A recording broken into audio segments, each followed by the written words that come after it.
আজকে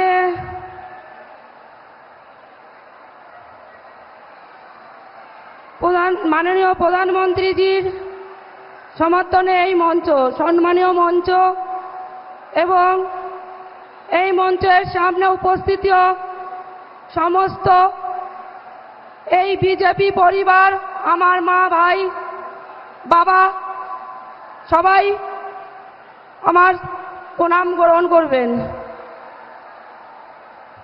আপনাদের কাছে নতুন করে কিছু বলার নেই। আপনাদের এই বোনের নামে যে কালিমা লিপ্ত করা হচ্ছে সেটা একটা মিথ্যে, সেটা আপনাদের হয়তো জানতে বাকি নেই। এই বোন কখনোই 2000 টাকায় কারোর কাছে বিক্রি হয়নি, আর হবেও না। কেননা এই বোন আপনাদের সাথে ছিল আর আজীবন আপনাদের সাথে থাকবে। আর আজকে মাননীয় প্রধানমন্ত্রী সম্মানীয় মঞ্চে দাঁড়িয়ে সেই প্রতিজ্ঞা করে যাচ্ছে।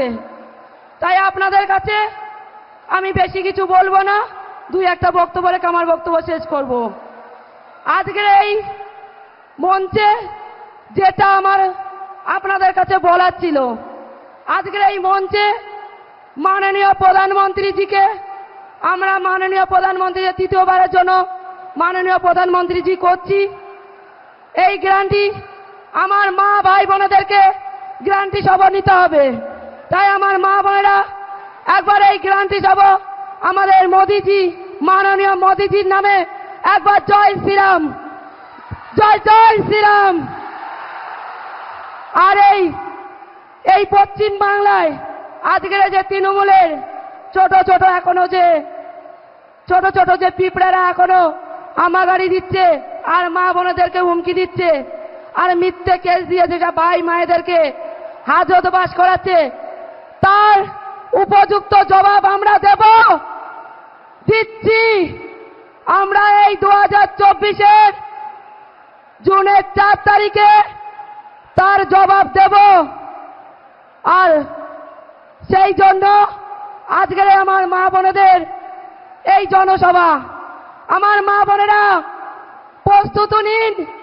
আর যেন দ্বিতীয়বার যেন এই তৃণমূল বাহিনী, মুখ্যমন্ত্রীর পোষা দুষ্টু ছেলেরা যেন মাথা উঁচু করে না বাঁচতে পারে, মাথা উঁচু করে কোন মা বোনের ঘরে যেন না ঢুকতে পারে, কোন বাবার জমি না কাড়িয়ে নিতে পারে। তার জন্য আজকে প্রতিজ্ঞা করুন আপনারা। আপনাদের প্রতিজ্ঞা মাননীয় প্রধানমন্ত্রীজির প্রতিজ্ঞা। আজকে এই প্রতিজ্ঞা আপনারা করবেন, সেই প্রতিজ্ঞার সম্মান মাননীয় প্রধানমন্ত্রীজি পাবে।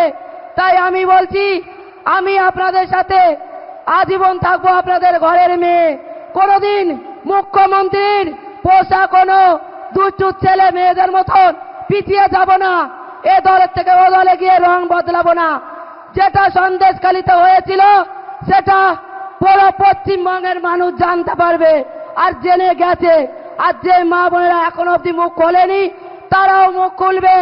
আর সেই মানুষদের মুখ খোলার জন্য আমার মা বোনেরা তাদের পাশে যাবে সম্মানের সাথে সাথে। তাই আপনাদের কাছে আমার অনুরোধ, মাননীয় প্রধানমন্ত্রীজি ছিলেন আর তৃতীয়বারের জন্য প্রধানমন্ত্রীজি হচ্ছেন। আর এই বসিরহাট আমরা ওনাকে উপহার হিসেবে দিচ্ছি।